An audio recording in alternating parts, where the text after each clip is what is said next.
बोलो बांके बिहारी लाल की जय हो।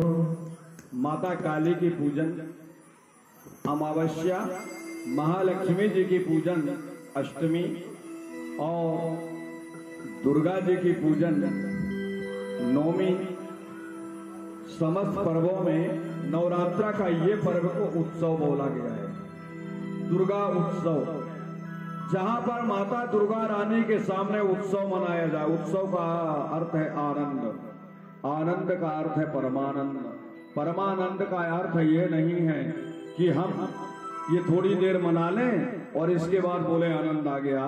जो व्यक्ति भगवान की भक्ति में पूर्ण हो जाता है उसको हमेशा परमानंद की प्राप्ति हो जाती है। परमो आनंदा, परमानंदा।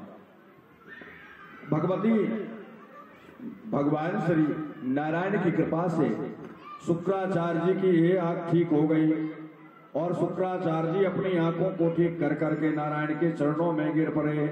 कहा, शांताकारं भुजंगशयनं पद्मनाभं सुरेशभं विश्वाधारं गगनसदृशं मेघवर्णं शुभांगनं। आप प्रभु देवों के देव हैं, भक्त वत्सल हैं, कृपालु हैं, दयालु हैं। हे प्रभु, आपने मुझे नेत्र दान किया, मैं आपके चरणारविंद को वंदना कर नमस्कार करता हूँ। बोलो विष्णु भगवान की जय हो। इस प्रकार शुक्राचार्य जी अपने स्थान को चले गए।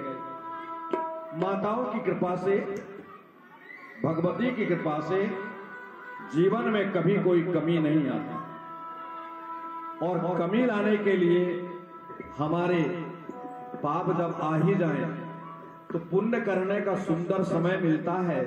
नवरात्रा, शिवरात्रि, संक्रांति, ये शुभ भगवान भोलेनाथ जी के दिन। और भगवान भोलेनाथ जी की कृपा जिसके ऊपर बन जाए, प्रभु नरसिंह भगवान की कृपा तो बनी ही रहती है। नारियों को आप शक्ति समझें। नारी पुरुष की कर्मदाता है, नारी धर्म है, नारी कल्याणकारिणी है, नारी नरों को उत्तम कर देती है। नारी नरोत्तमो उत्तमम पुरुषा।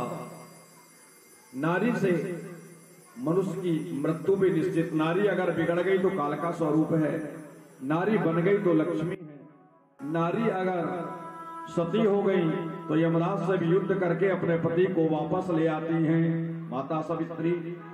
नारी बिगड़ गई तो कैकेयी के समान पति के प्राणों को भी नष्ट कर देती हैं। इसी प्रकार भगवान मर्यादा पुरुषोत्तम श्री रामचंद्र जी जब वन विहार करते हुए दैत्यों के विनाश करने के लिए उनका अवतार हुआ था, पंचवटी में पहुंचे हैं। मेरे भगवान पंचवटी में माता जानकी के समेत, लखनलाल के समेत विराजमान थे और सुंदर बैठकर एक बार कामदेव के समान प्रसन्न थे, सुंदर लग रहे थे मेरे भगवान। श्री रामचंद्र जी नाना प्रकार की महत्वपूर्ण कथाएं कहते हुए अपनी भार्या सीता जी के साथ पंचवटी में निवास कर रहे थे। रावण की छोटी बहन जिनका नाम शूर्पणखा था, मन ही मन में कामना से पीड़ित हो गई और लवन आदि गुणों से युक्त मायामय सुंदर रूप बना करके भगवान के पास आती है। अति सुंदर रूप है, नयन बिल्कुल कजराले हैं, ओठे लाल हैं, लंबे लंबे काले काले केस, सुंदर मुस्कुराहट शरीर में भगवान के पास आई। वो मामूली नहीं थी। शूर्पणखा ने अपने जीवन के वो पुण्य उदय किए हैं जो साक्षात नारायण श्री राम के दर्शन किए हैं। ऐसे परम दर्शनी माता शूर्पणखा जब श्री राम के दर्शन करती हैं, हमारे आपके जैसे नहीं थी कि अपन भगवान के दर्शन में आए, कथा सुनने आए और आंख बंद करके सो जाए।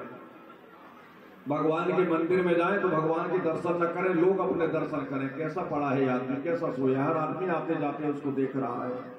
भगवान के पहले ही दरवाजा में सो गया है। भगवान के दर्शन बाद में कर रहे लोग, उसके दर्शन करते हैं। ये सो गया, कैसा पड़ा है यहाँ। आया था भगवान के दर्शन करने पाप के कारण ना कर सका और सो गया। अब जितने लोग दर्शन करने आ रहे हैं वो उस पापित को दर्शन कर रहे हैं, तो उनके और पुण्य नष्ट होते जा रहे हैं, नष्ट होते जा रहे हैं। उसी के दर्शन, भैया उठ जाए, उठा दो भैया, मंदिर में काहे कुछ हो जाए, उठ जाए तो उसको उठा दे। हर आदमी, अब जो नहीं देखा वो भी वहां भीड़ लगा लिया। थोड़ी देर के बाद तो पूरे आदमी आसपास खड़े हो गए, पानी पिलाओ, कोई कहता है इसको फलाना करो, कोई कहता दवाई करवाओ, कोई कहता बेहोश हो गया है। माने भगवान को सब छोड़ दिए और उस आदमी के पीछे लग गए। अब वो बट रहा है अधर्म, वहां पाप बट रहा है। वह पापी आत्मा सभी लोगों को धर्म को नष्ट करते हुए पापी बना रही है। परंतु माता शूर्पणखा प्रभु राम के दर्शन करके काम में विभोर हो गई। मन में सोचने लगी, क्या तो सुंदरम इदम रूपम, कितना सुंदर इस रूप है। काश अगर एक बार ये मेरे पति होते, एक बार ये मेरे पति होते तो मैं अपने जीवन को यथार्थ मान लेती। फिर भी प्रभु राम के पास गई और देखने लगी कि उनके पास सुंदर भार्या भी है। मन में थोड़ा खिन्नता प्राप्त हुई और प्रभु राम से मन के बात को प्रकट कर ही दिया। आप कौन है, आपका नाम क्या है? प्रभु राम मुस्कुराते हुए कहा, देवी मेरा नाम राम है, ये मेरे अनुज लक्ष्मण और ये मेरी भार्या सीता है। आपका विवाह हो गया है? बिल्कुल नहीं है पत्नी आपकी। तो राम जी ने कहा, लायक नालायक, योग अयोग, ये आप लोगों के फिक्र में है। हे देवी आप कहना क्या चाहती हैं? शूर्पणखा ने कह दिया। क्या कहा? रामायण में लिखा है, तुम सम पुरुष नमो सम नारी, यह संयोग विधि लिखा विचारी। तुम सम पुरुष नमो सम नारी, यह संयोग विधि लिखा विचारी। आपके जैसे पुरुष और मेरे समान नारी इस लोक में सुंदर नहीं है, इसलिए आप अपनी भार्या को हटा दीजिए। मैं आपसे विवाह करना चाहती हूँ। हे मनमोहक मूर्ति, क्या आप मुझे अपनी पत्नी बनाएंगे? तो भगवान राम कहते हैं, देवी हमारा विवाह हो चुका है, हम बंधनों से बंधे हुए हैं, हम ऐसा नहीं कर सकते। शूर्पणखा ने कहा कि अगर आप मेरी इच्छा की पूर्ति नहीं कर पाएंगे तो आपको पाप लगेगा। भगवान प्रभु राम ने लक्ष्मण की ओर इशारा किया है, ये मेरे भाई हैं, आप उनके पास जाएं, उनके साथ उनकी भार्या नहीं, वो अकेले। यहाँ भाव किसी प्रकार का नहीं, इस पुराण में ऐसा लिखा हुआ है। ये भी लिखा है कि इतिव निर्गुणा चाहते रति कर्मणानि राघवा, तत्वेति निवज्ञाम त्वाम सीता माम शोभनम। मेरे साथ सीता शोभायमान है, मेरे भाई लक्ष्मण हैं, उनके पास नहीं है। और दूसरी बात वेदों में यह है कि इति कर्मणानि बचा प्राय रामस्ताम धर्मो तत्परा, पर स्त्री न कच्छेति हम तुम्हें वेति गच्छ लक्षण। आप लक्ष्मण जी के पास जाइए। वह लक्ष्मण जी के पास गई। अरे ठीक है, आप भी सुंदर हैं, वो तो थोड़ी काले हैं, मगर आप तो और भी ज्यादा सुंदर हैं, आप ही अपना लें, देखो मैं भी सुंदर हूं। लक्ष्मण जी ने कहा, देखो देवी, पर स्त्रियों के साथ हम इस प्रकार की बात नहीं करते हैं। आप किसी की पत्नी हैं, किसी की माँ हो सकती हैं, किसी की भगनी हो सकती हैं, आप ऐसा क्यों करती हैं? आप कौन है, परिचय दें। उसने कहा, मैं अपना परिचय बाद में दूंगी, पहले आप मुझे स्वीकार करिए। मैं बहुत अच्छे घराने से हूँ, मेरा घराना ऐसा नहीं है, मेरे घराने का नाम सुनते ही लोग पसीना पूछने लगते हैं, कपड़ा नहीं मिलता तो वह झुक जाते हैं, जब पसीना निकलता तो नदी बहने लगती है, ऐसा मेरा घराना है। अब मेरा, आप मामा पक्ष की बात करेंगे तो वो भी बहुत सुंदर है, और मेरे भाई पक्ष की भी बात करेंगे मायके की तो समझ जाओ आपकी प्रभु, जिस दिन आप सुन लेंगे ना, उस दिन बिना प्रयास दोनों भाई कहेंगे कि आप मेरे साथ शादी करा लो, वो मेरे साथ शादी करा लो, ये बोलेंगे। आप हमारे घराने की बात क्या कहना है? लक्ष्मण जी ने कहा, आपका घराना बाद में है, पहले तो यहाँ पर जो आप आई है, जो आपकी सराहना हो रही है, वो बहुत सुंदर है। भगवान प्रभु राम ने लक्ष्मण को इशारा किया, जगत जानता है प्रभु लक्ष्मण ने शूर्पणखा के नाक और कान को ही काटा। व्यास जी कहते हैं कि नाक कान से लक्ष्मण जी को घृणा क्या थी? नाक कान से लक्ष्मण महाराज जी को घृणा क्या थी? अरे काटना था तो जीभ काट लेते, जिस जीभ ने गलत गलत बात कहा था, गर्दन काट लेते, क्योंकि नारी का स्वभाव ऐसा। परंतु नाक कान क्यों काटी? क्योंकि व्यास जी यहाँ पर एक बात बहुत सुंदर बोले हैं कि हर प्राणी जीवन में अपने अपने पूर्व जन्म के संस्कारों के फलों को भोगता है, पूर्व जन्म के संस्कारों को ही भोगता है, और भोगने से ही दुख और सुख की प्राप्ति होती है। कोई अगर सुखी है उसके पूर्व संस्कार अच्छे हैं, कोई प्राणी बहुत दुखी है तो समझिए कि पूर्व संस्कार उसके ठीक नहीं है। इसलिए आदरणीय भक्तों, हमें मानव जीवन प्राप्त करके इतना अच्छा कर्म करना चाहिए, इतना अच्छा कर्म करना चाहिए कि हमारे कुकर्म सब नष्ट हो जाएं और सतधर्म हमारे आगे बढ़ जाएं। सतधर्म से सतयुग की प्राप्ति हो जाए, सतधर्म से हमें स्वर्ग की प्राप्ति हो जाए। स्वर्ग क्या है? स्वर्ग है, आज आप लोग नरक में नहीं बैठे, ये स्वर्ग से बढ़कर के आनंद परलोक में भी नहीं। मैंने कल आपको बताया था, तात स्वर्ग अप स्वर्ग सुख है, डरहि दुलाय के अंग, तुले न ताहि सकल मिले, जो सुति लव सत्संग लखन सिया रामचंद्र की जय। इतना सभी सत्संग है तो आपको स्वर्ग के बराबर पुण्य आत्मा पुण्यशाली है। इतना अच्छा स्वर्ग का प्रदान सुख हमको सत्संग में प्राप्त हो जाता है, और सत्संग ही नहीं मिला, सत्संग ही नहीं है तो हमें स्वर्ग की प्राप्ति नहीं हो सकती। हर प्राणी को सुख चाहिए, सुख तो भगवान चरणों में है। सत्संग चाहिए जिससे हमें सत्संगति से क्या मिले? स्वर्ग मिल जाए। और ये स्वर्ग शूर्पणखा जी को बिल्कुल मिल जाएगा। तनिक क्षण के प्रबोध के लिए, तनिक क्षण की माया के लिए मन विभोरित शूर्पणखा भगवान के पास गई और नाक कान कटवा ली।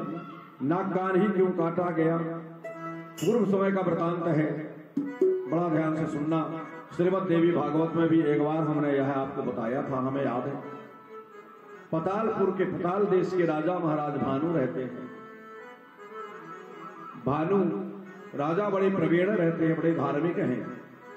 उनके यहाँ ही राज्य में शेष जी निवास करते थे, और शेष जी का विवाह पड़खा के साथ हुआ था। पड़खा के साथ विवाह करके शेष जी तपस्या को चले गए थे।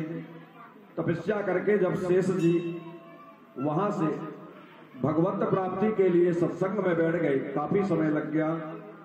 पड़खा इनकी पत्नी ने देखा कि पति स्वामी नहीं आए, बहुत समय तक इंतजार करते रही। एक दिन महारानी पड़खा ने अपने ही पर्णकुटी में एक पड़ोसी नाग के साथ में निवास करने लगी। यह देख राजा भानु को बड़ा ग्लानि हुई। भानु जब इनको देखे तो पड़खा से कहा कि देवी क्या शेष जी आ गए? प्रातःकाल पड़खा ने कहा प्रभु अभी स्वामी तो नहीं आए। राजा ने कुछ बोले नहीं इनको। रात्रि में जो देखा था वह चरित्र था, अपने नेत्रों में था ही। पड़खा के पास राजा ने कहा कि देवी हम रात में कुछ देखे थे। पड़खा को ऐसा लगा कि ये शायद कहीं देख तो नहीं लिया मुझे पराये पुरुष के साथ में।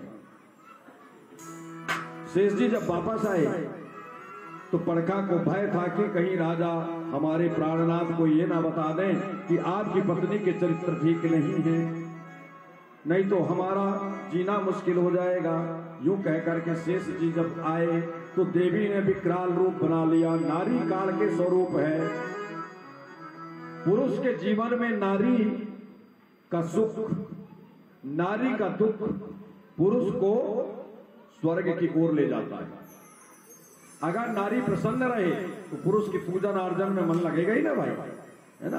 और नारी अगर मान लो दुखी है, निराश बैठी हुई है, तो पति बेचारा क्या करे, समझाने बुझाने में समय पास हो जाता है।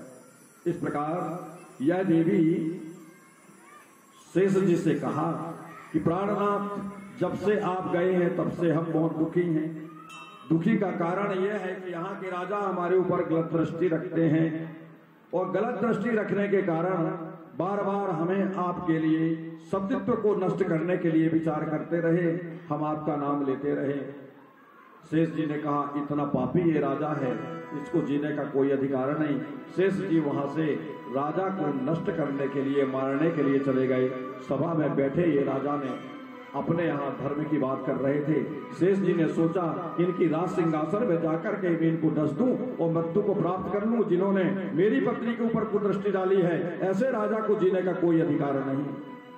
वह सीधे चुपचाप चले गए, परंतु राजा की दृष्टि इस छोटे से सर्प के ऊपर पड़ गई और राजा ने कहा, मंत्रियों ये सर्प का बच्चा है, इसको निकाल करके अलग कर दो।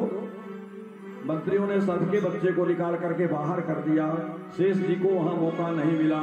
शेष जी ने कहा कि इनको मैं उस समय डसूंगा जब ये सेनागार कक्ष में जाकर के शयन करेंगे। उनके शयन कक्ष में जाकर के शेष जी पहले से ही चले गए, प्रवेश कर लिए।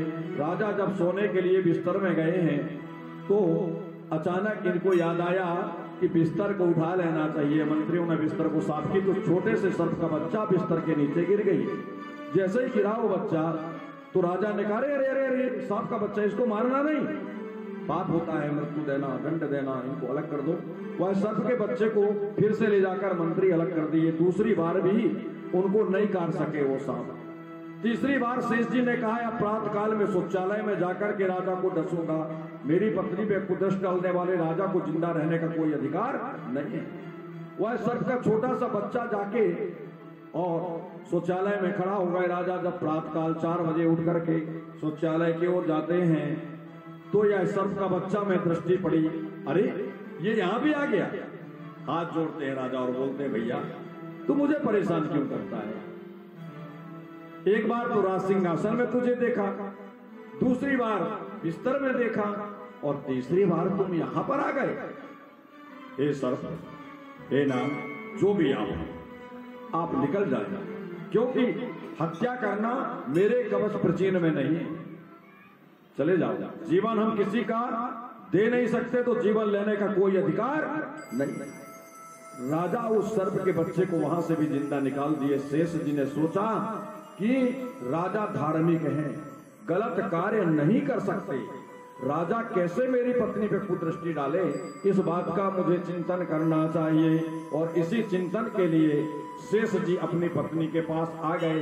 पत्नी पड़खा ने कहा, स्वामी क्या राजा मर गए? क्या आपने राजा को बदला ले लिया? तब शेष जी ने अपनी पत्नी से कहा, क्या बताएं प्रिय, 3 बार प्रयास किया परंतु तीनों बार राजा बच गए हैं। बताइए सत्य क्या है देवी, मुझे तो कुछ गलत समझ में आता है।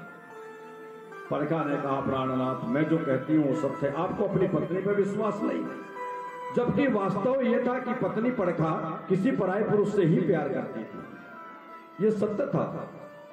शेष जी ने कहा, ठीक है, मैं इस वक्त जा रहा हूं और राज राजेश्वर को अपने निवास स्थान पर ले आऊंगा, लाकर के तुम्हारे बीच बिठा लूंगा, पूछूंगा। इसके बाद अगर राजा गलत पाए गए तो हे देवी, मैं तुम्हारे सामने प्रतिज्ञा करता हूं, मैं नरसिंह भगवान की सौगंध खाता हूं, उस शेष कहते हैं उस राजा को मैं जिंदा नहीं रखूंगा तुम्हारे साथ। परंतु अगर राजा सत्य पाए गए तो मैं तुम्हें इतना बड़ा दंड दूंगा, इतना बड़ा दंड दूंगा, तुम्हारी नाक और कान काट करके इस लोक में छोड़ दूंगा। जो लोग तुम्हें देखेंगे वो यही सोचेंगे कि कुलक्षणा नारी के लिए यह प्रसाद उत्तम है। ऐसा कहकर शेष जी चले गए। राजा ने शेष जी को देखा और खुशी के मारे उछल पड़े, आइए आइए, कब आ गए आप शेष जी? शेष जी ने कहा, प्रभु धन्य है आप, बहुत दिनों के बाद, कुछ बताइए, घर चलना है आपको? तो राजा समझ गए। राजा ने कहा, शेष जी आप घर चलना नहीं बोलिए, घर का परित्याग करिए, उस नारी कुलक्षणा का परित्याग करिए जो आपके कुटी में बैठी हुई है। हे शेष, पाप कहना भी बुरा है, पाप सुनना भी बुरा है और पाप कर्म को देखना भी बुरा है। हम तो अपनी प्रजा की रक्षा के लिए नित्य भ्रमण किया करते थे प्रजा शासनों के बीच। एक रात्रि की बात थी, जब हम प्रजा को देखते हुए वहां से वापस आ रहे थे तो तुम्हारे उस निवास स्थान पर एक दीप जलता नजर आया। उस दीप के अंदर झरोखों से हमने देखा तो तुम्हारी स्त्री पड़खा किसी पराये पुरुष के चरणों को स्पर्श कर रही है। हमने सोचा कि शायद शेष आ गए होंगे। धर्म कहता है कि रात्रि के समय किसी गृहस्थाश्रमी को उठाना नहीं चाहिए, पाप होता है। हम वापस आ गए। पर सुबह ये पता लगा कि शेष तो आए ही नहीं। अब कारण ये क्या था मुझे ये पता नहीं। शेष जी की भ्रुकुटी टेढ़ी हुई। शेष जी ने कहा वो हो, ये त्रिया चरित्रम है, नारी का चरित्र है, ये कुसंगति करने वाली नारियों के चित्रण है। और क्रोध में लग्न वर्ण होकर के शेष वहां से निकल पड़े। जब शेष निकलते हैं तो आगे क्या देखा, इनकी पत्नी जल करके राख हो गई थी। वहां केवल राख थी, पत्नी नहीं थी कुटी में। शेष जी ने पूछा पत्नी तो आत्महत्या कर ली। तो शेष जी तुरंत वहां से निकल करके और समुद्र के अंदर जाकर श्री नारायण की वो तपस्या किया है। वो तपस्या किया कई हजार वर्षों तक। जब मेरे भगवान प्रकट हुए शेष जी के पास, बोले वरदान मांगो क्या चाहिए। भगवान विष्णु से हाथ जोड़ करके शेष ने कहा प्रभु जब कभी मेरा जन्म हो तो मैं आपकी सेवा में लीन रहूं, और जब तक ये मेरी प्रतिज्ञा उस स्त्री से पूर्ण ना हो जाए तब तक मैं अपनी स्त्री को पत्नी धर्म में प्रवृत्त ना होने दूं, ना मानूं कि मेरी पत्नी। मुझे आप आशीर्वाद दीजिए, इशारा बस आप कर देना नारायण कि ये आपकी पत्नी है। मैं नहीं जान पाऊंगा कि वो मेरी पत्नी कहाँ है, किस जन्म में है, किस योनि में है। भगवान कहते ऐसा ही होगा, और ऐसा कहकर अंतर्ध्यान हो गए। आज यही शेष लक्ष्मण के रूप में अवतरित है और साक्षात राम प्रभु विष्णु के स्वरूप में उपस्थित हैं। और ये शूर्पणखा रावण की बहन होकर के उपस्थित हुई है। इनका विवाह हो चुका था। इनके पति का नाम विद्युत जी भी था, बहुत बलशाली थे। विद्युत जी भी रावण से भी 7 गुना बल रखने वाले थे। एक दिन रावण को ऐसा ज्ञात हुआ कि अगर ये जिंदा रहे तो मेरा अस्तित्व खत्म हो जाएगा। तो रावण अपनी बहन को बुलाते हैं, शूर्पणखा जी को बुलाते हैं और कहते हैं हे देवी, तुम्हारे पति को मारना हो। अगर तुम अपने भाई का हित चाहती हो तो यह काम करना पड़ेगा। शूर्पणखा तैयार हुई और रावण सोते हुए विद्युत जीवी को वध कर दिया। ये विधवा हो गई। शूर्पणखा का पूरा देख रेख जिम्मेदारी रावण की ही थी। यह रावण शूर्पणखा को कष्ट में नहीं देख सकते थे। पर आज जब शूर्पणखा प्रभु राम के पास आई, लक्ष्मण जी ने इनका नाक और कान विदीर्ण किया है, तो ये नाक कान कटी हुई अपने उन भाइयों के पास गई, खर और दूषण के पास। परंतु खर और दूषण भी प्रभु राम से युद्ध करके विजय प्राप्त नहीं कर सकते और मृत्यु को प्राप्त हो गए। तो ये रोते हुए रावण के दरबार में पहुंची, जहां दरबार भरा था, और रावण से कहा भैया मेरी रक्षा कर। रावण ने अपनी बहन को देखा तो कहा क्या हो गया, कौन ने किया। तब शूर्पणखा ने कहा कि पंचवटी में 2 राजकुमार अपनी पत्नी के साथ रहते हैं। हे भाई रावण, मैं अचानक उधर घूमते हुए गई, वह पत्नी बहुत सुकुमार है। मैंने सोचा कि उस नारी से मिलकर के मैं ये पूछूं कि देवी आप कहां से आई है। मैं घूमते हुए उस देवी के पास चली गई, उस नारी के किनारे में बैठ गई। मेरा अपराध केवल इतना ही हुआ भैया रावण कि मैंने उस देवी से पूछा कि आप किसकी भार्या हैं। इतने में उसके छोटे देवर आए और मुझे बैठा देख करके और दोनों नाक कान काट करके हाल कर दिया। मैंने कहा कि मैं रावण की बहन हूं। उसने मुझे लात से प्रहार करके कहा कि जा बता दे तेरे भाई रावण को मेरा क्या कर लेंगे। ये आपका अपमान है, मेरा अपमान नहीं। नाक मेरी नहीं कटी, किसकी कटी है? आपकी नाक कटी, मेरे कान नहीं कटे, आपकी लंका के कान कटे। आपकी लंका फैरी हो गई है। एक नारी, एक अबला, दूसरे देश के राजकुमार आकर के रावण की बहन की नाक कान काट दे। काल का स्वरूप नारी है। नारी चाहे तो क्या नहीं कर सकती। नारी चाहे तो 1 मिनट में महायुद्ध, और नारी चाहे तो 1 सेकंड में युद्ध समाप्त। महाभारत हुई, कारण द्रौपदी रही। राम रावण का युद्ध हुआ, इसमें भी नारी है गणपति। ये देवियों का स्वरूप है। इसलिए हम जगत जननी माता से एक ही प्रार्थना करें मिलकर कि हे माँ सदैव हमें सद्विद्या देना, सद्गुणी रखना, सत्संग का लाभ देना, श्रद्धा रखवाना और आपके चरणों के प्रति हमारा मन न टूट सके, हमारी आप रक्षा करना। आइए एक भजन इसके बाद प्रस्तुत।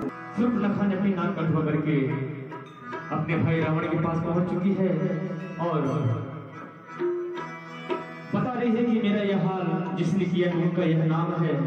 उस समय पर मंदोदरी बड़ा सुंदर उपदेश देने का प्रयास कर रही है। आइए भजन के माध्यम से।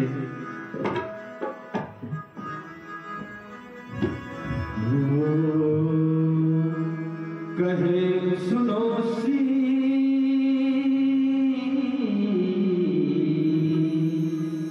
कहे मंदोदरी सुन मेरे स्वामी, कहे मंदोदरी सुन मेरे स्वामी मान मेरी बात। रामादल में जाके तेरी बहन कटाई माँ, रामादल में जाके तेरी बहन कटाई माँ। कहे मंदोदरी सुन मेरे स्वामी, कहे मंदोदरी सुन मेरे स्वामी मान मेरी बात। रामादल में जाके तेरी बहन कटाई माँ, रामादल में जाके तेरी बहन कटाई माँ, रामादल में जाके तेरी बहन कटाई माँ।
विशेष सूचना के साथ में कथा श्रवण कर रहे हैं। कल माता रानी का प्राण प्रतिष्ठा का कार्यक्रम यहाँ पर रखा गया है। गौ माता, कामधेनु, भगवान गणेश जी और भगवती माता गंगा। आज आप लोग सब तैयारी करेंगे, रात्रि के समय और विलंब नहीं करेंगे। कल यहाँ पर शायद मेरे ख्याल से ये 15वां या 16वां प्राण प्रतिष्ठा का कार्यक्रम होगा लगभग। आप लोग प्रार्थना कर लेना। साथ ही कल के लिए आप सभी लोग हिंदू वेशभूषा में आए तो ज्यादा बेटर होगा, अच्छा रहेगा। और कथा के माध्यम से आज सभी लोग अपने अपने एक एक दुर्गुणों को इस पंडाल में परित्याग करेंगे। जिसके पास जो दुर्गुण हो, जो कठिन दुर्गुण हो, उसका परित्याग। इसलिए कथा में सुनते हुए आप अपने दुर्गुणों को सामने लाएं और भगवती से प्रार्थना करेंगे। इसके बाद ऐसा भी नहीं है कि आपको जबरदस्ती किया जा रहा है, ये मन क्रम वचनों के साथ में, क्योंकि ये यज्ञ का स्थल कभी भी नहीं मिलेगा। और जब मिल जाए तो आप इसका विशेष ध्यान रखना कि हमें अपने दुर्गुणों को ही दूर रखने के लिए सत्संग का लाभ मिलना चाहिए। आइए हम आपके साथ में चलकर श्री भगवती माता रानी के सुंदर सुंदर प्रसंगों को श्रवण करें। इसी के साथ नरसिंह महापुराण के उपलक्ष्य में तुलसी राम जी सोनी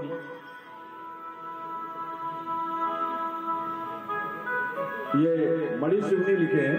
101 रुपये की राशि प्रदान है श्रीमती गायत्री सोनी कटक जी, इनके ऊपर से भी 101 रुपये की राशि है।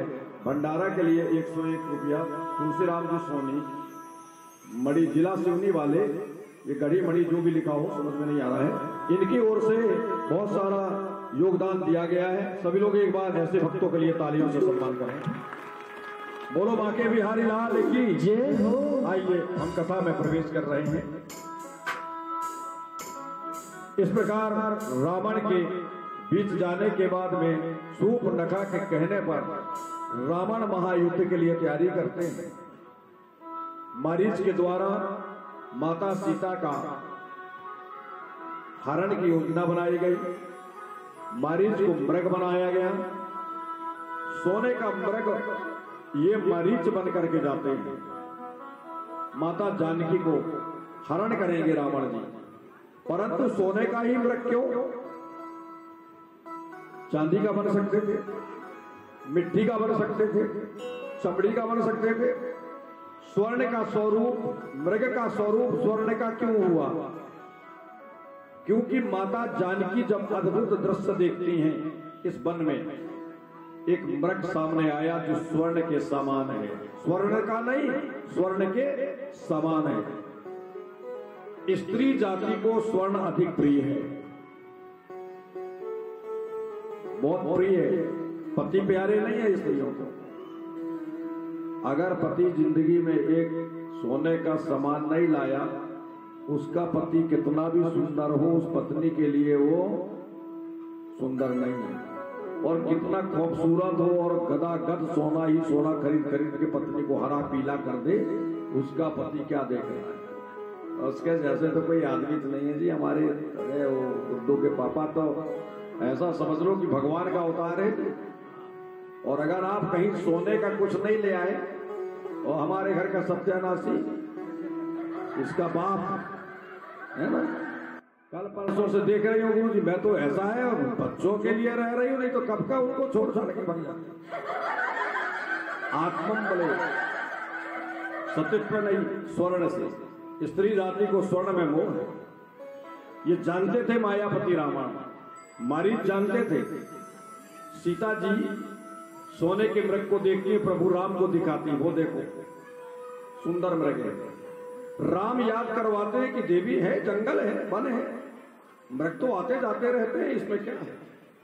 नहीं ना, आप कभी इधर उधर चले जाते हैं, मैं कुटी में अकेली रहती हूँ, ये मृग के बच्चे को आप मेरे पास ले आए। सीता जी ने ये नहीं कहा था कि मार के लाए, आप मृग को मेरे पास ले आए। प्रभु ने कहा ये मृग है, वन है, ये वन में तुम कैसे मृग को पालोगी? अपना तो यहाँ खुद को पलने का ठिकाना नहीं है, खुद के लिए कंदमूल खाने के लिए समय नहीं मिलता, इसको क्या खिलाएंगे? आप ले तो आइए, मैं देखना चाहता हूं। यहां एक सुंदर वृतांत आता है, सीता जी के लिए अध्यात्म प्रसंग है। माता जानकी जब वनवास जा रही थी, बड़े ध्यान से सुनना, तो इनको इच्छा में ग्लानि हुई। कि सब देवियां अपने ससुराल आती हैं, कितने कितने स्वर्ण के आभूषण पहनती हैं, सुख से रहती हैं। आज हमें पति के साथ बन जाना पड़ा। समस्त जेवरात को उतार करके माता सीता जाते समय दुखी हो गई। सोने के लिए दुखी हुई थी, मेरे पूरे स्वर्ण के आभूषण यहां हैं। ये दुखी होने के बाद जब ये जाती हैं, भगवान श्री रामचंद्र जी ने कहा, सीता पति के समान तो स्वर्ण नारी के लिए कोई दूसरा हो ही नहीं सकता। तुम जिस वन में जा रही हो उस वन में सोना नहीं, सोने के मृग भी पाए जाते हैं। प्रभु की प्रेरणा से उन्होंने सोने का मृग देखा। जंगल में सोने का मृग नाथ, देखो कितना सुंदर है। हाँ, सीता माता का हरण हुआ। लंकापति रावण सीता को हरण करके सोने की लंका दिखाते हुए कहां ले गए? पंचवटी, अशोक वाटिका में ले गए। वहां दिखाया तो सीता के मन में आया, यहां तो घर भी सोने के हैं, दरवाजे भी सोने के हैं। स्वर्ण को देखकर खुश। परंतु जब माता जानकी के पास हनुमान जी गए, प्रभु राम के भक्त, और जब वो नीचे उतर करके माता जानकी से मुलाकात की है पहली बार, तो माता जानकी ने कहा, आप राम के दूत हैं। हाँ मां, मैं छोटा सा दूत हूं। बोले बहुत भूख लगी है, आपकी आज्ञा हो तो कुछ मिल जाए लंका में, खा लूं। सीता जी के मन में शंका थी। सीता जी ने हनुमान जी से शंका प्रकट करके कहा है कि लंका में ऐसे ऐसे निशाचर, ऐसे ऐसे राक्षस हैं जिनका सामना तुम इस छोटे से बानर कैसे कर पाओगे? तुम्हारे जैसे यहां नहीं, इतने बड़े बड़े शूरवीर राक्षस लोग हैं लंका में, लंका की बड़ाई करते हैं माता रानी, और तुम इतने छोटे बंदर, उनका सामना कैसे करोगे? मुझे तो शंका है, कुछ भी हो सकता। तो हनुमान जी ने भगवान राम की कृपा से यहां पर अपना रूप प्रकट किए हैं। थे तो बानर, परंतु रूप कैसा प्रकट किए हैं देखिए। क्या लिखते हैं स्वामी तुलसीदास जी ने? ए हाँ कनक भूदिराकार शरीर,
परंतु कनक भूधराकार शरीर, कनक यानी सोना, इनका पूरा शरीर स्वर्ण का है हनुमान जी का, और इतने विशाल हैं। जानकी जी के मन में उत्कंठा हुई कि मेरे भगवान के एक भक्त सोने के हो सकते हैं, तो मेरे राम परात्पर ब्रह्म है।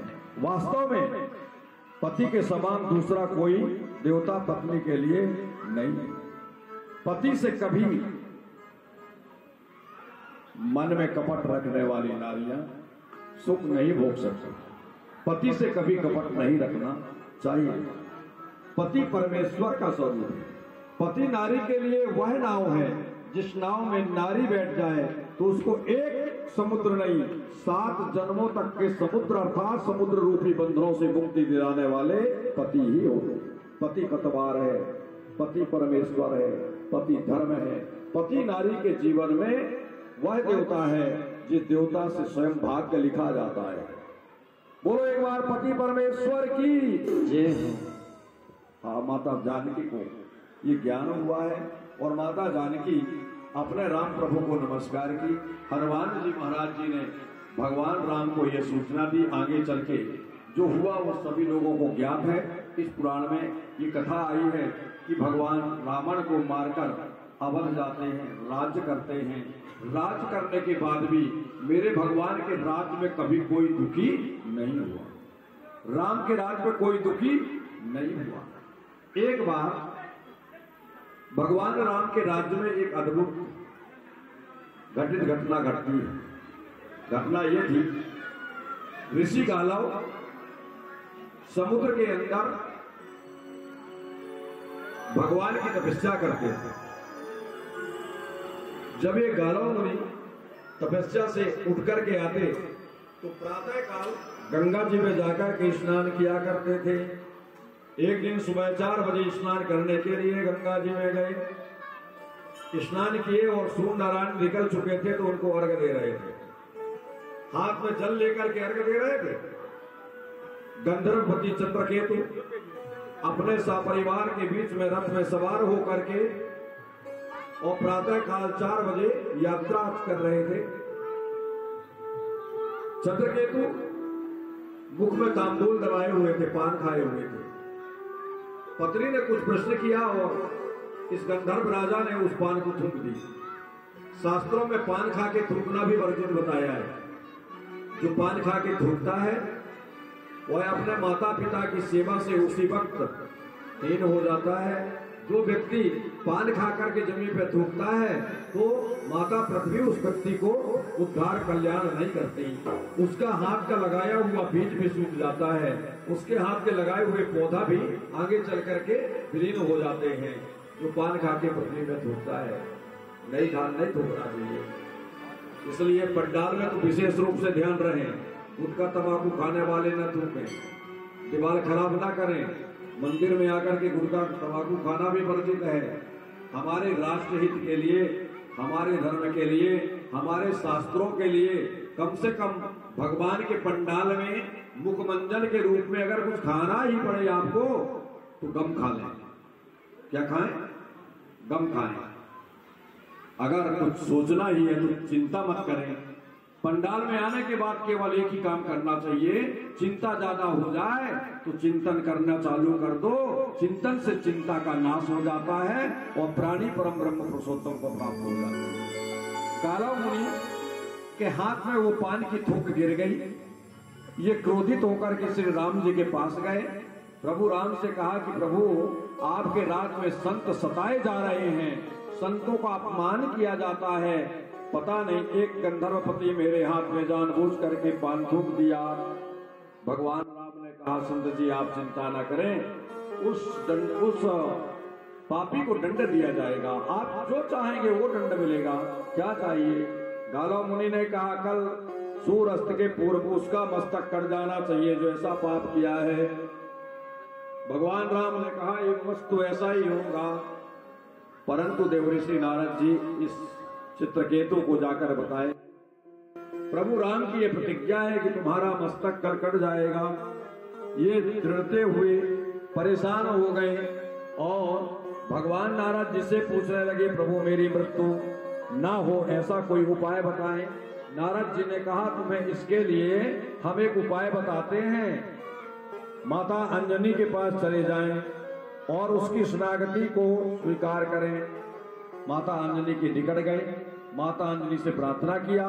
माता अंजनी ने इनसे कहा कि आप निर्विघ्न मेरी कुटी में निवास करें।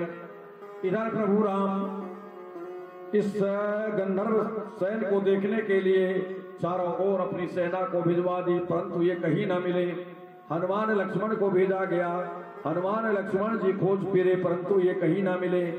और उसी मार्ग से जा रहे थे जहां माता अंजनी हनुमान जी का जन्म स्थान था।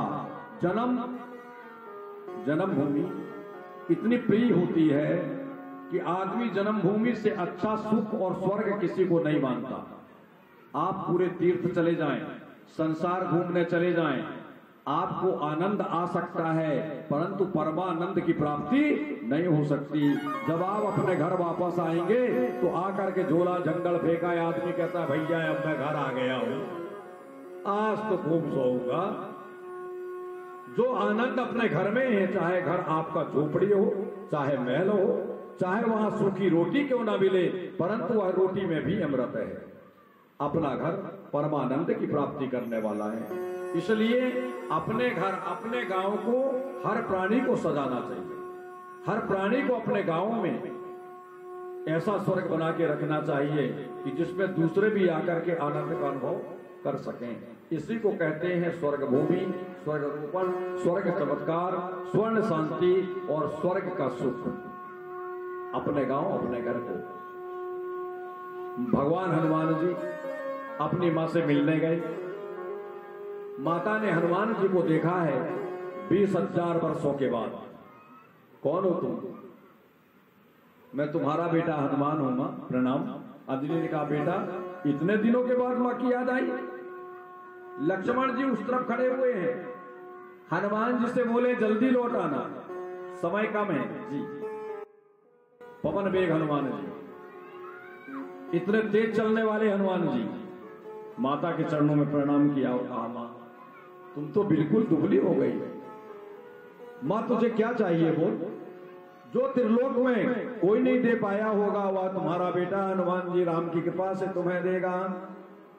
माता के मुख से निकला एक शरणागति मेरे पास है, उसकी रक्षा तुम्हारे हाथ हनुमान जी। इस गंधर्वपति की रक्षा तुम कर लो। ये मां के वचन निकाल करके उस गंधर्व चित्रसेन को माता अंजलि सामने पेश कर दी। जैसा ही हनुमान जी ने उसको देखा उसी को खोजने के लिए गए थे। ये तो मां के शरण में आया। मां का शरण कितना कीमती है पता आपको? जो एक बार इनकी शरणागति आ जाता है उसको त्रिलोक में कोई नहीं मार सकता। इसलिए हर प्राणी को माता की शरण में ही आना चाहिए। हनुमान जी ने उसको देखकर कुछ भी न कहा, होश न रहा तनिक्षण तो बेहोश हो गए। पहली बार हनुमान जी को ऐसा लगा कि मेरे भगवान मुझसे कुछ दूर हो रहे हैं। तब मां ने अपने बेटे को उठाया और कहा बेटा क्यों चुप हो गए? इसकी रक्षा नहीं करोगे? तुम्हें पता नहीं है? बोले मां मेरे भगवान की आज्ञा है, इसी को खोजने के लिए मैं आया हुआ। इनको जिंदा पकड़ के प्रभु राम के पास ले जाना था। माता अंजलि ने कहा बेटा ये तो रास्ता तुम्हारे स्वामी राम ने ही बनाया है। राम ने ही अपनी मां के आज्ञा को पालन करने के लिए 14 वर्ष वन में रहे। राम ने ही अपनी मां के आज्ञा को पालन करने के लिए राज गद्दी ठुकराई। अपने पिता को स्वर्ग जाते हुए राम ने देखा, परंतु मां की आज्ञा का पालन राम ने किया है। और तुम उनके सेवक हो, उनके भक्त हो, जो अपनी भगवान मां की आज्ञा का पालन नहीं करते। चले जाओ हनुमान, तुम्हारा कोई स्थान इस पर्वत में नहीं, लौट के नहीं आना। हनुमान जी ने अपनी मां के चरणों में शीश झुकाई और कहा मां आपकी जय हो। आज के बाद इस शरणागति की मारने के लिए प्रभु राम नहीं भगवान भोलेनाथ शिव भी आएंगे। तो जब तक हनुमान है जब तक इस भक्त को कोई नहीं मार सकता। आ जाओ। अब वो थोड़ा घबराया बेचारा। हनुमान जी ने उसकी रक्षा के लिए उसको अपनी पूंछ में लंगूर में बांध दिया। लक्ष्मण जी ने पुकारी अरे आओ भैया। हनुमान जी ने कहा लखनलाल आप वापस जाइए, शरणागति मेरे पूंछ में है, मेरी मां की रक्षा में था और मैं इसकी रक्षा करूंगा। राम से बता दो कि इसको अपने लोक में कोई नहीं मार सकता। लखनलाल क्रोधित हुए, राम की आज्ञा नहीं थी, नहीं तो युद्ध में हनुमान जी को बांध लेते। परंतु लक्ष्मण जाकर के प्रभु राम से बताते हैं राम और हनुमान जी का बहुत युद्ध हुआ। ऐसा युद्ध हुआ भगवान भोलेनाथ जी को आना पड़ा और भगवान को हनुमान के सामने झुकना पड़ा। भगवान तो भक्त के चरणों में ही झुकते हैं, भगवान का स्थान तो भक्त के चरणों में ही है। अभय हो गए वो चित्रसेन। भगवान शंकर जी ने अभय की, भगवान राम ने अपनी मर्यादा की पूर्ति की। जो मां की शरण में जाकर के मां के साथ रहता है वही हनुमान है और हनुमान की शक्ति के साथ भगवान की शक्ति विराजमान रहती है। आदरणीय भक्तों, जीवन में हनुमान, भगवान और मां ये केवल मनुष्य को सत्संगति के ज्ञान से प्राप्त होता है। इसलिए सत्संगति में सात्विक ज्ञान प्राप्त करना चाहिए, बच्चों को उपदेश देना चाहिए। आइए नरसिंह महापुराण की अंतिम कथा ये है कि कलिकाल में भगवान की भक्ति का सबसे उत्तम फल उनके नाम पे है। नाम माला जाप श्रेष्ठ भक्ति बताया है। भगवती के नाम का ये सुंदर मंत्र अपने घर में जो प्राणी प्रातः काल स्नान करके लेता है उसके यहाँ नरसिंह भगवान की परम कृपा रहती है। नरसिंह महापुराण में भगवान नरसिंह का जो व्रत और नाम करता है वह प्राणी संतान से सुखी होता है। जो प्राणी नरसिंह महापुराण की कथा नरसिंह मंदिर के निकट बैठ करके 7 कन्याओं को नित्य दान देकर के 7 कन्याओं को भोज करवाकर श्रवण करता है, ऐसा प्राणी परम गति को प्राप्त होकर 7 जन्मों तक सुख भोगता है। कलयुग में सबसे श्रेष्ठ श्री नारायण की भक्ति को नाम की भक्ति बताया गया है। मानस में स्वामी कहते हैं कि कलयुग केवल नाम आधारा, सुमर सुमर नर उतरई पारा। यह कलिकाल महा उर्गारी, पाप परायण नर अरुणारी। पापों के परायण को त्याग कर भगवान के नाम को जपने से मनुष्य का मोक्ष हो जाता है। बोलो भोलेनाथ भगवान की जय हो। कल आपको प्रातः काल आना है। प्राण प्रतिष्ठा का कार्यक्रम आज ही होना था, रोक दिया गया। कल प्रातः काल 8 बजे से प्राण प्रतिष्ठा पूजन का कार्यक्रम होगा और इसके बाद हवन की तैयारी होगी। हवन कल 11 या 12 बजे से प्रारंभ होगा जो 2-3 बजे तक पूर्ण होगा। हवन के बाद में जवारे विसर्जन किए जाएंगे। इसके बाद दूसरे दिन दशहरा का पर्व है। दशहरा के पर्व में हमारी एक शोभा यात्रा गांव घूमेंगी। शोभा यात्रा विशाल शोभा यात्रा निकलेगी। हर्ष खुशियों के साथ हमारे गांव की गली गली, हर घर घर, हर नाली नाली भगवान का राम नाम का ये जाप होगा। भगवान के भजन कीर्तन होंगे। सभी लोग हर्षोल्लास से खुशियां मनाएंगे, परंतु इस खुशियां में टोटल डिस्टेंसिंग का ध्यान, टोटल दूरियां बनाए हुए अपनी सुरक्षा के साथ, राष्ट्र धर्म के साथ, राष्ट्र हित के लिए हम अपना काम करें। ऐसा करने से हम आप सब सुरक्षित रहेंगे। बोलो बाके बिहारी लाल की जय हो। अब एक भजन के बाद आज सब लोगों को मैं निवेदन करता हूँ व्यासपीठ से भजन का आनंद लें, फिर आरती, स्तुति, इसके बाद में प्रसाद वितरण। आज की प्रसाद बहुत सारे लोगों के बीच में है। आप सभी लोग उस प्रसाद लेकर के प्रसाद दाता को आशीर्वाद दीजिएगा। और रामचंद्र की जय हो। घनश्याम जी रहले कप्पू भाई 500 रुपया भजन मंडली के लिए प्रस्तुत कर रहे हैं। हमारे कलाकारों को कोट कोट धन्यवाद और जय माता की जय श्री राधे। मेरे राम जी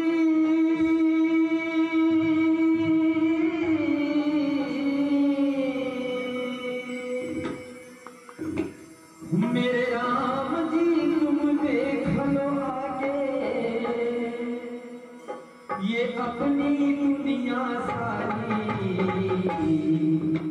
अरे कलयुग की बलिहारी राम जी, कलयुग की बलिहारी, कलयुग की बलिहारी राम जी, कलयुग की बलिहारी। मेरे राम जी तुम देख लो आगे, राम जी तुम देख लो आगे, अपनी दुनिया सारी। कलयुग की बलिहारी राम जी, कलयुग की बलिहारी, कलयुग की बलिहारी राम जी, कलयुग की बलिहारी, कलयुग की बलिहारी राम जी, कलयुग की बलिहारी। इस भजन में बड़ा शीतल भाव छिपा हुआ है। प्रभु श्री रामचंद्र जी मर्यादा पुरुषोत्तम के रूप में पूजे जाते हैं। देवता युग में किस प्रकार का धर्म चल रहा था और आज इस कलयुग में किस प्रकार का व्यवहार किया जा रहा है, आइए भजन के माध्यम से प्रस्तुत किया जा रहा है। तोहरी नगरी में खूब मची है जंग, तोहरी अयोध्या नगरी में खूब मची है जंग। राम रहीम के नाम से देखो मचा रहे हुड़दंग, राम रहीम के नाम से देखो मचा रहे हुड़दंग। धर्म के तारों में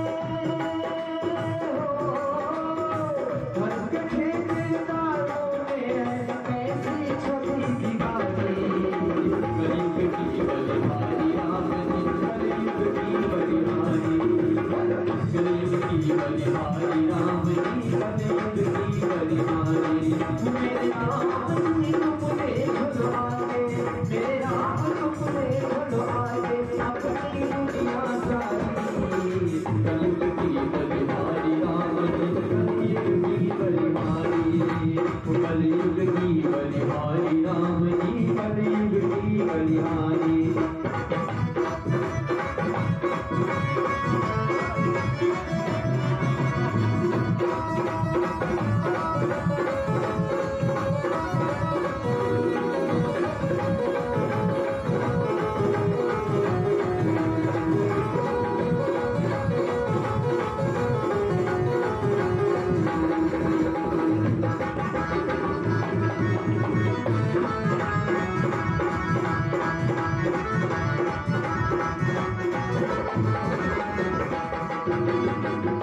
पसीना बहा बहा कर पालना और बाप देखो पालना और बाप। आजकल कलयुग में क्या हो रहा है, भजन के माध्यम से आप तक पहुंचा रहे संदेश। खून पसीना बहा बहा कर पालना और बाप देखो पालना और बाप। और क्या होता है आगे, बेटा बाप को आंख दिखाते रहते हैं चुपचाप देखो रहते हैं चुपचाप। खून पसीना बहा बहा कर पालना और बाप। बाप को आंख दिखाते रहते हैं चुपचाप देखो रहते हैं चुपचाप। साहब मन में दर्द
माता पिता की आज्ञा को धारण करते हुए, माता पिता के खातिर तुमने त्याग दिया घर द्वार, प्रभु जी त्याग दिया घर द्वार। 14 वर्ष बिताए मन में भरा भूमि का भार, प्रभु जी भरा भूमि का भार। माता पिता के खातिर तुमने त्याग दिया घर द्वार, प्रभु जी त्याग दिया घर द्वार। 14 वर्ष बिताए तुमने भरा भूमि का भार, प्रभु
दियो महा चंद्रमा मन सो जात सखो हो सूजो अजायतो श्रोता वायुच प्राणच मुखा जग्निर्जायतो तदक्ष दीपम दर्शयामि आरती हो रही रे माई तोरी ध्वजा लाल लहराए आरती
फूल साजे दरबार की गाऊं। हे नरसिंह रूप अवतारी मैं आरती तेरी गाऊं। हे नरसिंह रूप अवतारी मैं आरती तेरी गाऊं। हे नरसिंह रूप अवतारी मैं आरती तेरी गाऊं। हे नरसिंह रूप अवतारी नरसिंह रूप अवतारी भक्तों के भय को हारी। नरसिंह रूप अवतारी भक्तों के भय को हारी। मैं नित शीश झुकाऊं जगत के पालनहारी। मैं नित शीश झुकाऊं जगत के पालनहारी। मैं आरती तेरी गाऊं मैं आरती तेरी गाऊं। हे नरसिंह रूप अवतारी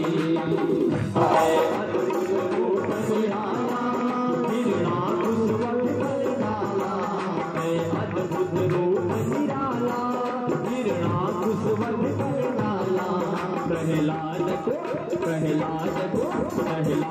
रूप ने बताया जय गाज करे नर नारी। प्रहलाद को रूप ने बताया जय गाज करे नर नारी। मैं आरती तेरी गाऊं हे नरसिंह रूप अवतारी। मैं आरती तेरी गाऊं हे नरसिंह रूप अवतारी। कंचन थाल की बाती जगमग जलती दिन राती। कंचन थाल की बाती जगमग जलती दिन राती। कंचन कपूर की बाती जगमग जलती दिन राती। चरणों में शीश झुकाओ बजती है दुनिया सारी।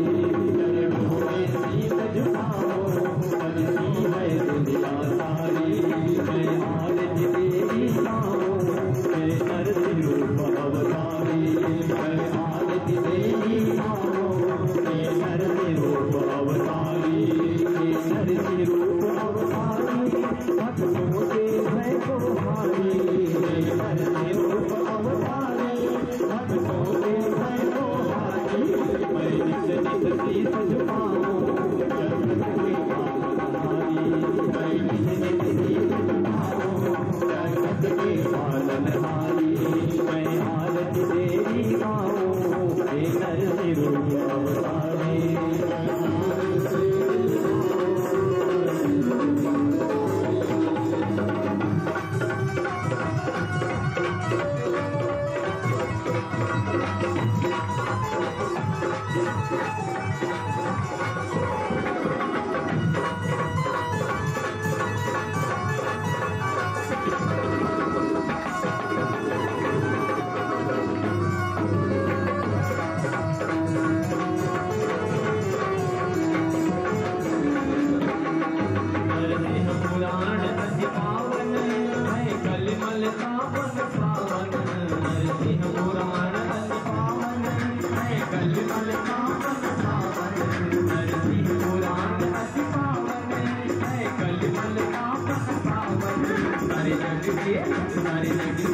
सारे जग के तुम हो स्वामी लीला है सबसे प्यारी।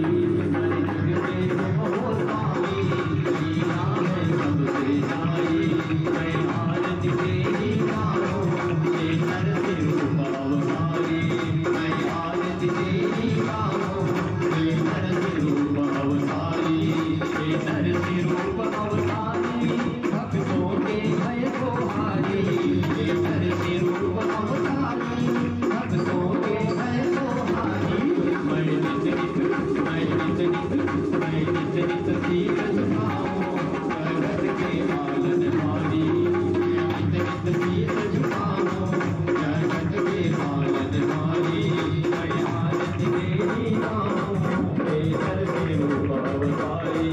मैं आरती तेरी गाऊं हे नरसिंह रूप अवतारी।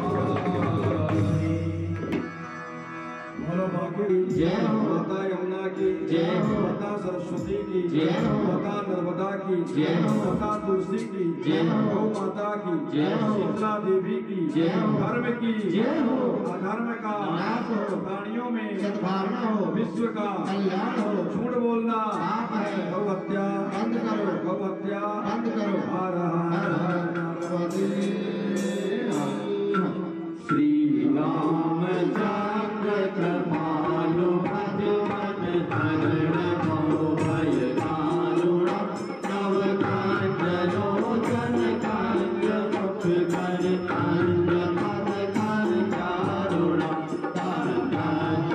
गणित अमित छवि नव नील नीरज सुंदर पट पीत मानव गणित रुचि सुति राम जनक सुभावन भजती नवातु दिनेश दानव दैत्यवंश निकंदन रघुनंदन आनस कंद कौशल नंद दशरथ नंदन सिर मुकुट कुंडल तिलक चार मुरार मंगल भूषण आजान भुज सर चाप धर संग्राम जित कर दूषण इति भजत तुलसीदास शंकर शेष मुनि मनरंजन भव हृदय कंठ निवास गुरु आदि कल कल कंचन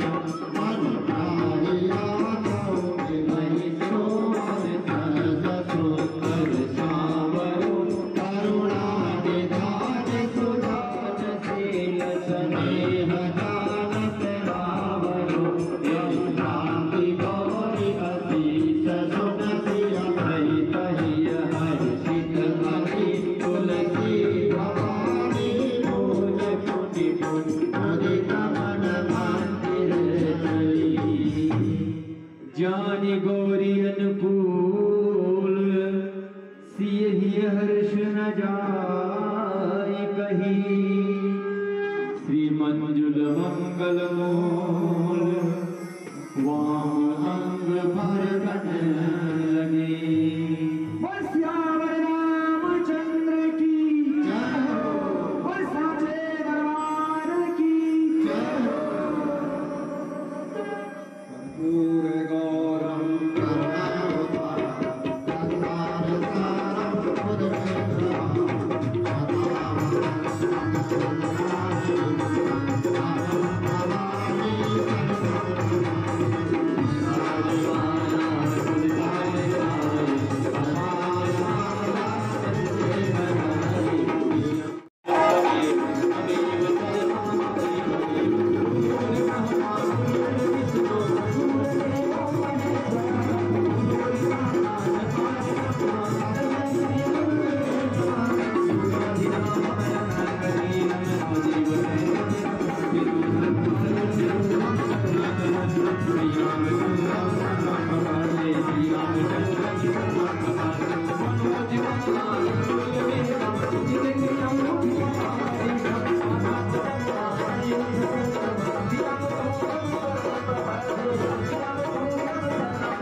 Krishna